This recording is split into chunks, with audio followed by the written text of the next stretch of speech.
কে এই দেবেন্দ্র? আমি তো ওকে কোনোদিন চোখেও দেখিনি। কেন সে বারবার আমাদের ক্ষতি করতে চাইছে? ধরা ছোঁয়ার বাইরে থেকে একটার পর একটা প্রবলেম ক্রিয়েট করে যাচ্ছে। এই দেবেন্দ্রর জন্য ফাঁদ পাততে হবে, টোপ দিতে হবে জয়ী। হ্যাঁ অফিসার ঠিক বলেছেন, ওকে ধরতেই হবে।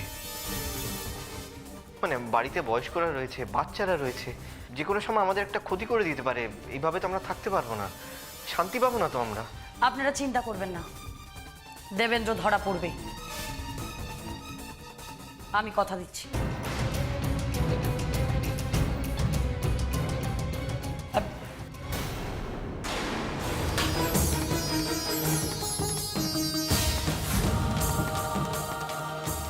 এ কি, আপনি বাইরে দাঁড়িয়ে আছেন কেন?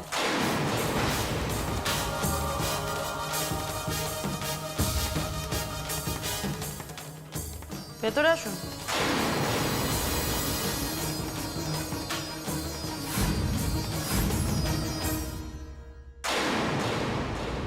না মানে ঠিক আছে, আপনি ওদের টাকা ওদের ফিরিয়ে দিন। আমি তো ওদের অ্যাডভান্সের টাকা ফেরত দিয়ে দিয়েছি। ভুল করছেন, ওটা অ্যাডভান্সের টাকা নয়, ওটা ছিনতাইয়ের টাকা। ওই টাকাটা ওনাদের ফেরত দিন। ফেরত দিন বান্ডিলটা।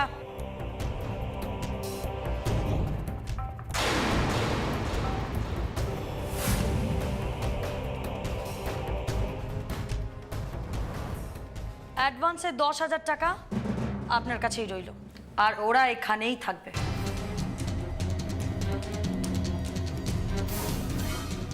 এইভাবে আর কোনোদিনও কারো কাছ থেকে টাকা নিয়ে কারো সর্বনাশ করার চেষ্টা করবেন না, এটা আপনাকে বলে দিচ্ছি। প্রথমবার বলে আপনাকে ওয়ার্নিং দিলাম, নেক্সট বার কিন্তু ছাড়বো না। আর হ্যাঁ, দেবেন্দ্রর ব্যাপারে যখন কেস হবে থানায় আপনাকে ডাকলে আপনাকে কিন্তু হাজিরা দিতে হবে। আগে আপনি যেমন বলবেন।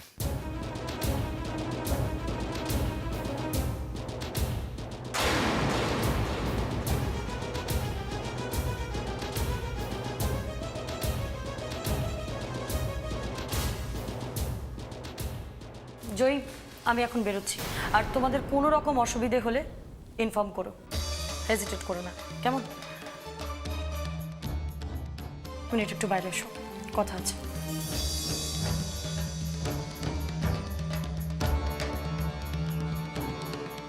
জয়ী, আমরা কিন্তু পুরোপুরি অন্ধকারে, কি হচ্ছে কিছুই বুঝতে পারছি না। শুধু এইটুকু আন্দাজ করতে পারছি যে দেবেন্দ্রই এসব কিছু করিয়েছে। তোমরা কি আরো কিছু সন্দেহ করছো?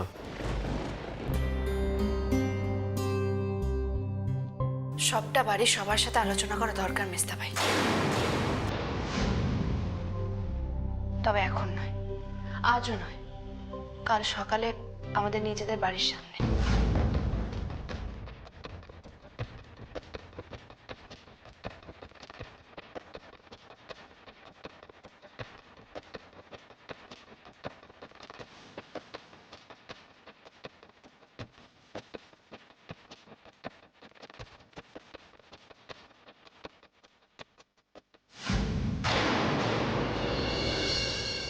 হ্যাঁ দি ভাই বল। সর্বনাশ হয়ে গেছে ভাই। কি হয়েছে কি দি ভাই? জয় পুলিশকে ইনভলভ করেছে, তাও যে সে নয়, আইপিএস সুমনা রয়, বুঝতে পারছিস? উনি খুবই অনেস্ট ভাই। কি করবি এবার? ঘুষ দিয়ে ওনাকে হাতে আনা কিন্তু অতটা সহজ হবে না। দি ভাই তুই পাগল হলি নাকি? আমি ওই পথে হাঁটবই না। শোন দি ভাই, আজকের দিনটা আমরা একদম চুপচাপ থেকে যাই, বলা তো যায় না। ওই সুমনা রায় লোক লাগিয়ে রাখতে পারে ওদের ওই পুরনো বাড়ির ওখানে। আর দি ভাই, দেবেন্দ্রর নাম উঠেছে বলে তুই এত ওয়ারিড হচ্ছিস কেন? দেবেন্দ্র তো এক্সিস্টই করে না। দেবেন্দ্র যে আসলে কে সেটা তো ওরা কখনোই খুঁজে বার করতে পারবে না। কাল আবার জয় সকালে মিটিং ডেকেছে পুরোনো বাড়ির সামনে। কেসটা কি আমি তো কিছুই বুঝতে পারছি না। ওদের ওই পুরনো বাড়ির ওখানে? কিন্তু ওটা তো একটা ধ্বংসস্তূপ। আমি আগ বাড়িয়ে ওখানে যেতে যাব না, ঠিক আছে? কারণ আমার উপর একটা সন্দেহ তো অলরেডি আছেই, আমি সেই সন্দেহটা আর বাড়তে চাই না ভাই। না না দি ভাই, এটা তুই করিস না। তুই যদি না যাস তাহলে বরঞ্চ তোর উপর সন্দেহ আরো বাড়বে। তুই যা, গিয়ে কি ঘটছে না ঘটছে সমস্তটা আমাকে জানা। তার উপর ডিপেন্ড করছে কিন্তু আমাদের পরবর্তীকালের প্ল্যানটা। ঠিক আছে, তুই যখন বলছিস তখন তাই না হয় করবো, কিন্তু একটা কথা ভাই, তুই একটু সাবধানে থাকিস কেমন? আমি আমি আমি এখন রাখছি, হ্যাঁ? ঠিক আছে, রাখ। কাল সকালে পুরনো বাড়ির সামনে কি হবে?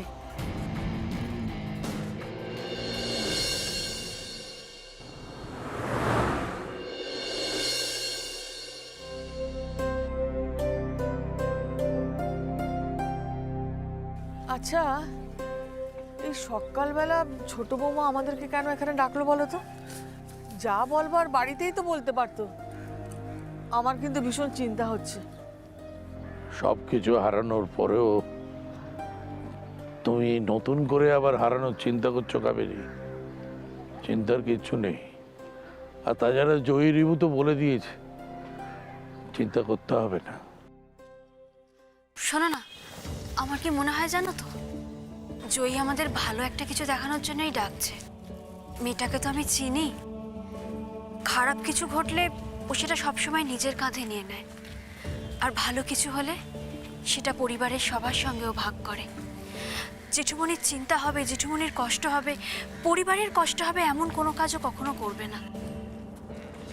ঠিক বলেছো। কালকে অফিসের কাজ ছিল বলে আমার এদিকে আসা হয়নি। ওরা কি সারপ্রাইজ দেবে কে জানে। আমার খুব এক্সাইটেড লাগছে। অগ্নি, আয়, এসো। হ্যাঁ মেজদা ভাই। সত্যি বাবা, আর আমরাও পারি। এই জয়িয়া রিবু সাত সকালবেলা বললো চলো চলো চলো, আর আমরাও চলতে শুরু করলাম। কোথায় যাচ্ছে? না পুড়ে যাওয়া বাড়ি ধ্বংসস্তূপ দেখতে। সেই প্রমোটারকে যদি দিত তাহলে এতদিনে দেখতে পিলার উঠে যেত। এত তাড়াতাড়ি যদি পিলার উঠে যেত, সেই বাড়ি ধসে পড়ে আমাদেরই ঘাড়ে পড়তো। বাজে কথা বলো না সেজু ঠাকুরপো। প্রমোটার কিছু করলেই সেটা খারাপ। তারা বাজে মাল মশলা দেবে, খারাপভাবে তৈরি করবে, সব বাজে কথা বলো না। কমল নন্দীর মতো প্রমোটাররা এরামই কাজ করে। তোদের রকমটা কি বলতো? ওই যে কথায় আছে না, যারে দেখতে নারী তার চলন বাঁকা, ওই রকম। বাপরে বাপ, ওই কমল নন্দী লোকটা, ও তো শুনেছি অনেক ফ্ল্যাট বাড়ি বানিয়েছে। কোনোদিন কোনোটা ভেঙে পড়েছে বলে তো শুনিনি বাবা। একদম কাকিমণি, ঠিক বলেছো।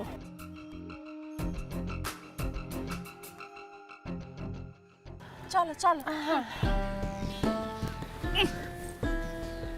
এ আমার কি মনে হয় জানো তো, এখন ওখানে যে যাচ্ছি গিয়ে জয়ীর জ্ঞান শুনতে হবে। ওই যে কাল পুলিশ এলো না, পুলিশ এসে কি কি জিজ্ঞেস করলো, তারপর আর কি কি হলো, সব সাত কাহন করে শোনাতে হবে না আমাদের? সত্যি বাবা। কি বলে যে মেজ বৌদি নিজেই জানে না, ভুল ভাল বকে। জয়ী কি জ্ঞান দেবে? জয়ী কখনো জ্ঞান দেয়? জয়ী আজ পর্যন্ত যে সমস্ত কথাবার্তা বলেছে, কোনোটা কি অবান্তর কথা না আন্তাবড়ি কথা? তুমি কি বলো অনন্যা? অদ্ভুত লাগে। কি দেখাতে ডাকলো জয়ী এখানে? সুমনা রায়ের ভয়ে ভাই তো কাল বাড়ির ধারে কাছে ওর কোনো লোককে ঘেঁচতে দেয়নি। তাহলে তাহলে বিষয়টা কি? কি জন্য জয়ী ডাকলো আমি তো সেটাই ধরতে পারছি না।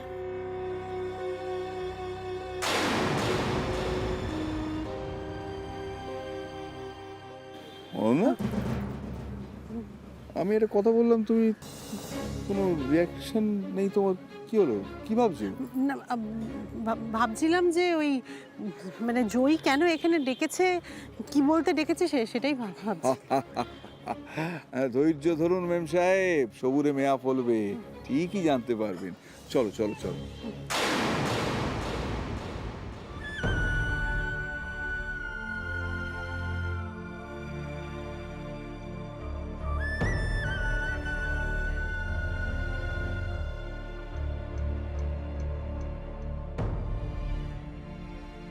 কি ও দাদা, দেখছো দেখছো, দেখো দেখো কি আশ্চর্য, দেখো।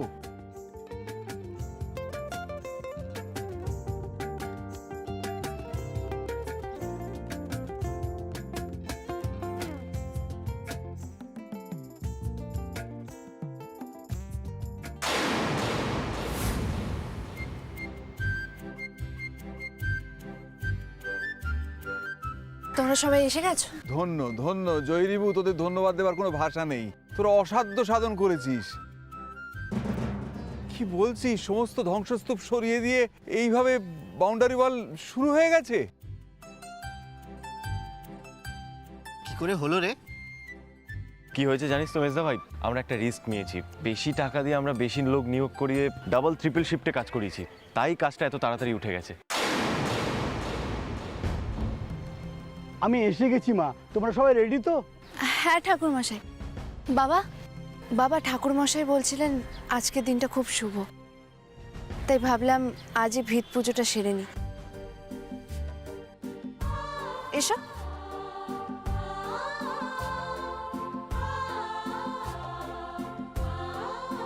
আবার আমরা দাশগুপ্ত বাড়ি ঠিক করে তুলবো বাবা।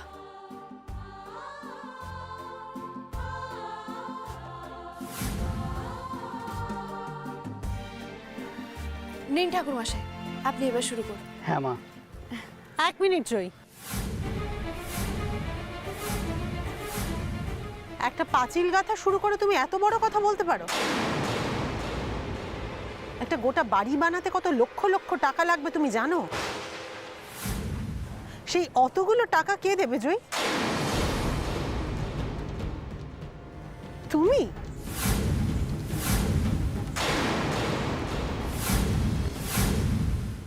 বাড়ি তৈরি করার কাজ কিছুতেই আটকাবে না অনন্যাদি। যত বাধাই আসুক আমরা পেরোবো, বাড়ি উঠবে। এই টাকার সমস্যাটাকেও আমরা ঠিক মেটাবো। জয়ী এভাবে কথা বলছে কেন? আমার দিকে তাকাচ্ছেই বা কেন এমন করে? যেন আমার ভিতরটা স্পষ্ট দেখতে পাচ্ছে ও। শুধু মুখে বললেই তো হবে না যে আটকাবে না, তাই না?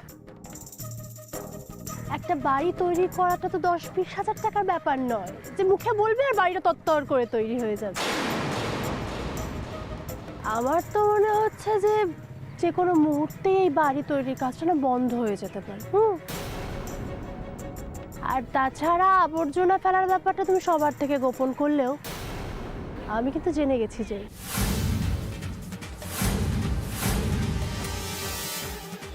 আবর্জনা কোথায় আবর্জনা ফেলে গিয়েছিল? বাড়িটা তুলতে দেবে না বলে হয়তো কেউ আবর্জনা ফেলে গিয়েছিল, তারপরে সে আবর্জনা পরিষ্কার করেনি। কত কাণ্ড! সে কি, এসব কথা তো আমাদের কিছু বলনি তোমরা। তোমাদের বলা হয়নি কারণ এটা বললে তোমাদের মন ভেঙে যেত, তোমরা টেনশন করতে। আর বাধা কি আর একটা, কত রকম বাধা আসছে। জয়ী রিভু সব বাধা অতিক্রম করে একা একাই সব কিছু করছে, তার জন্যে তো ওদের একটা সাবাস বলা উচিত। তার মানে আমি যদি খুব ভুল না বলি, কাল পতিতবাবুর ওই বাড়ির থেকে আমাদের বের করে দেওয়াটাও একটা ইচ্ছাকৃত তৈরি করা বাধা। জয়ী, রিভু প্লিজ প্লিজ আসল কথাটা খুলে বল, ভীষণ টেনশন হচ্ছে। হ্যাঁ, টেনশন তো হওয়ারই কথা। তার উপর এত রকমের বাধা, তার মানে আমাদের নিশ্চয়ই শত্রু আছে। তারা তো আরো অনেক ঘটনা ঘটাতে পারে। আচ্ছা, তোমরা এসব নিয়ে কেন শুধু শুধু চিন্তা করছো? আমরা তো আছি, আমরা সবাই রয়েছি। এই লড়াইটা আমরা নিজেদের জোরে জিতবো। নিশ্চয়ই জিতবি জয়ী, কিন্তু এবার সবকিছু খুলে বল আমাদের ঠিক কি হয়েছিল। বলছি মেজদি ভাই, দেখো তোমাদের সবাইকে আমি আগেই বলেছিলাম বাড়ি পুড়িয়ে দেওয়াটা কারো ষড়যন্ত্র, আর সেটার সবচেয়ে বড় প্রমাণ আমরা কাল পেয়েছি। কি করে বুঝলে? কোনো প্রমাণ আছে? বাবা, কাল পতিতবাবু সুমনা ম্যাডামের কাছে স্বীকার করেছেন যে কেউ ওনাকে পয়সা খাইয়ে জোর করে আমাদের বাড়ি থেকে তুলে দেওয়ার জন্য বাধ্য করেছে। আর শুধু তাই নয়, আমার যে গয়নাগুলো আমি বন্ধক রেখেছিলাম বাড়ির কাজের জন্য, সেই গয়না বন্ধক রাখা টাকাগুলো বাদবাবুর থেকে ছিনতাই করেছিল সেই লোকটার দলবল। কিন্তু সে লোকটা কে? তার সঙ্গে আমাদের শত্রুতা কিসের? দেবেন্দ্র।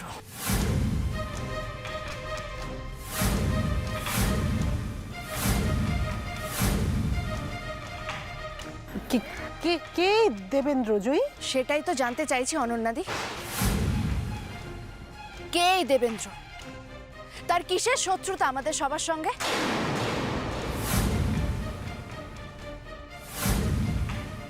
একদমই তাই। এই লোকটা যে কেন বারবার আমাদের পরিবারের প্রতি এত কুনজর দিচ্ছে সেটাই তো বুঝতে পারছি না।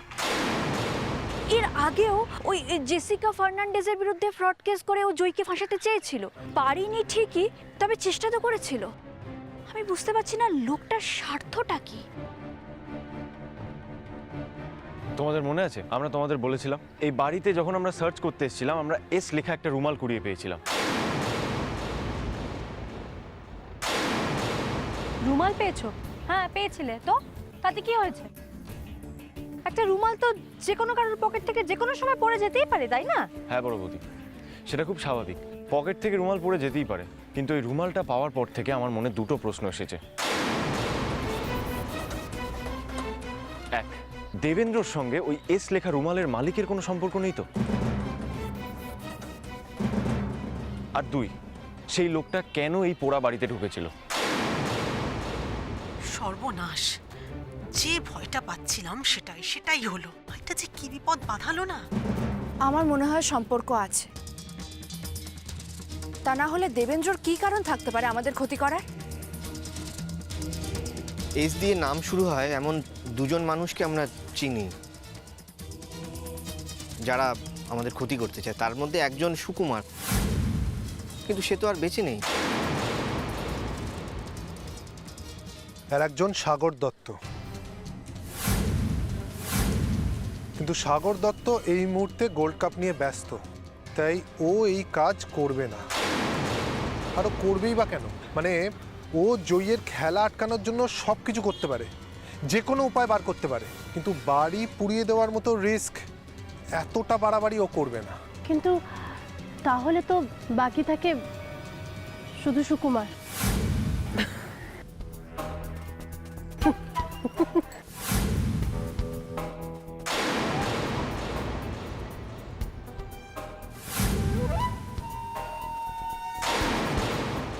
কি ব্যাপার শোনো না, তুমি হঠাৎ হাসছো কেন এভাবে? এই হাসছি জয়ের এসব গাল গল্প শুনে। একজন মৃত লোকের পকেট থেকে রুমাল পড়ে যাওয়ার তো কোনো প্রশ্নই নেই, তাই না?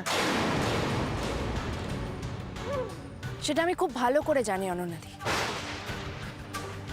কিন্তু কি করব, এই একটা জায়গায় এসে প্রত্যেকবার আটকে যাচ্ছি। যাকগে, যেটা বলার ছিল, বারবার আমাদের এই বাড়ি তৈরির কাছে বাধা আসছে, আমরা আর কোনো ঝুঁকি নিতে পারবো না। তা আমরা কি করব এখন? ঢাল তলোয়ার নিয়ে যুদ্ধ করব? আহ যমুনা, মেয়েটা কি বলতে চাইছে সেটা শোনো না। যুদ্ধ করব না, তবে আমরা রোজ রাতে পালা করে এখানে পাহারা দেব। যতদিন না বাড়ি তৈরির কাজ কমপ্লিট হচ্ছে আমরা এখানে পাহারা দেব। এ বাড়ির আর কোনো ক্ষতি হতে আমরা দেব না। কি আজে বাজে কথা বলছো জয় তখন থেকে? রোজ রোজ এভাবে বাড়ি পাহারা দেওয়া সম্ভব নাকি? না না, রোজ এভাবে একটা ক্লান্তিকর ব্যাপার করে যাওয়া কখনো সম্ভব না। দাঁড়াও অনন্যা, কিসের ক্লান্তি? আর ওরা তো রোজ রোজ একজনকেই পাহারা দেওয়ার কথা বলছে না, ভাগ করে করে দেবে। আমাদের তো এখন এই বাড়িটার জন্য এইটুকু আমরা স্যাক্রিফাইস করতে পারবো না। হ্যাঁ, এটুকু আমাদের করতেই হবে, এটা তো আমাদের সবার বাড়ি। বর্ধি ভাই, শেষদি ভাই, কাকিমুনি, আমি জানি তোমরা হয়তো বাড়িটা প্রমোটারের হাতে তুলে দিলে বেশি খুশি হতে, কিন্তু আমরা যখন নিজেরাই নিজেদের বাড়ি বানাচ্ছি, তোমরা কি চাও সেই বাড়িটার কোনো ক্ষতি হোক? বলো, চাও? এতদিন ধরে আমরা সবাই নিজেদের ছোট ছোট স্বার্থগুলো দেখছিলাম। কেউ ভাবছিলাম হয়তো বাড়িটা প্রমোটারের হাতে চলে গেলে আমরা অনেক টাকা পাবো, কেউ আবার ভাবছিলাম নতুন ঝা চকচকে ফ্ল্যাট হবে, আবার হয়তো কেউ ভাবছিলাম ফ্ল্যাটে থাকলে স্টেটাস বাড়বে। কিন্তু কেন এখন কি আমরা নিজেদের বাড়ি নিয়ে ভাবতে পারি না? এক্স্যাক্টলি, জয়ী একবারে ঠিক কথা বলেছে। এখন আমাদের সবার ক্ষুদ্র স্বার্থ সরিয়ে সামগ্রিকভাবে এই বাড়িটা, আমাদের এই দাশগুপ্ত পরিবারের বাড়িটা কিভাবে তৈরি হবে সেই দিকে লক্ষ্য রাখা উচিত।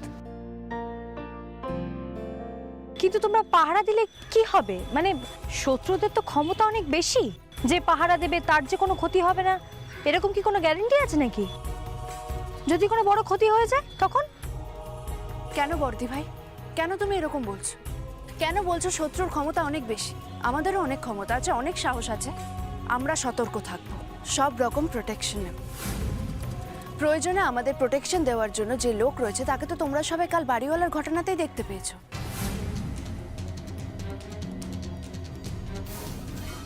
কি অনন্যাদি?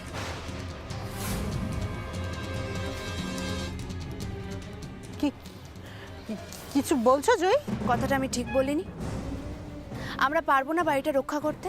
হ্যাঁ পারবো, আলবাত পারবো, পারতেই হবে আমাদের, পারবো জয়ী।